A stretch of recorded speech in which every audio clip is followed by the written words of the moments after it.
افتحوا باب القصر لا هان بابه، وارفعوا اللي فارقه عن كل شيله، واعلنوا ترحيبكم طيب ورحابه، وبالورود استقبلوا ذيك الأصيلة، بالورود استقبلوا ذيك الأصيلة.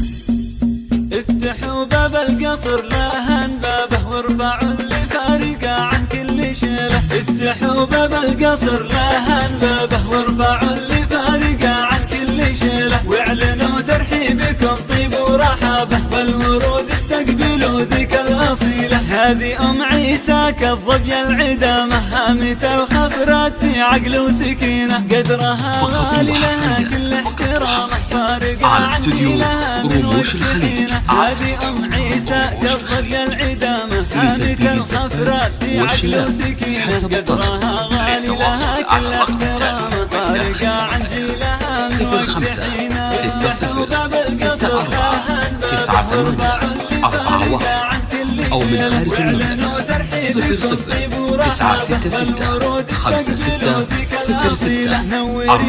49 841. افرحي يا قلبنا بالسطور، باختر يغلى من النفس وحياها، يا حريتها الكن بين الخمس حور. خواتها حزن على كل الوسامة، خواتها بالزين كله تملكينه، خواتها حزن على كل الوسامة، خواتها بالزين كله تملكينه. افتحوا باب القصر لا هان بابه، وارفعوا اللي فارقه عن كل شيله، واعلنوا ترحيبكم طيب ورحابه، بالورود استقبلوا ذيك الأصيلة. لقبلت بنت الحسب وقت النشامة، الطريقة اللي تجيبه فارشينه، اقلطي والبيض يرخن اللثامة، بنت شيخ المواقف ذاخرينه. لقبلت بنت الحسب وقت النشامة، الطريقة اللي تجيبه فارشينه، فقط وحصريا على استوديو رموش الخليج لتنفيذ الزفات والشلات حسب الطلب.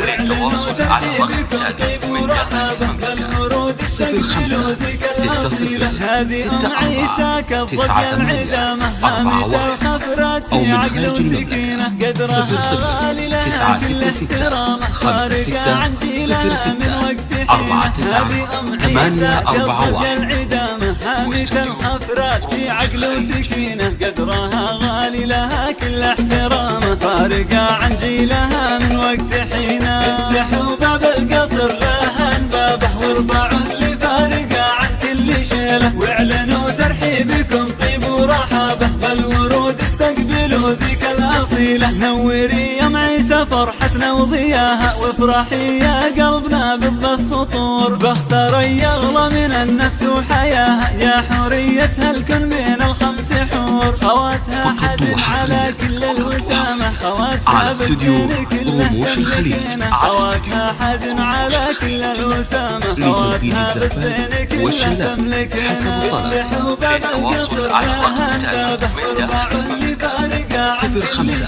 شيله، 60 واعلنوا ترحيبكم 64 طيب 98 41 أو من خارج المملكة 00 966 56 06 49 841. بنت شيخ المواقف ذاخرينه، لقبلت بنت الحسب وقت النشامة، الطريقة اللي تجيبه فارشينه، اقلطي والبيض يرخن اللثامة، بنت نايف للمواقف ذاخرينه. افتحوا باب القصر لا هان بابه، وارفعوا اللي فارقه عن كل شيله، واعلنوا ترحيبكم طيب ورحابه، بالورود استقبلوا ذيك الأصيلة.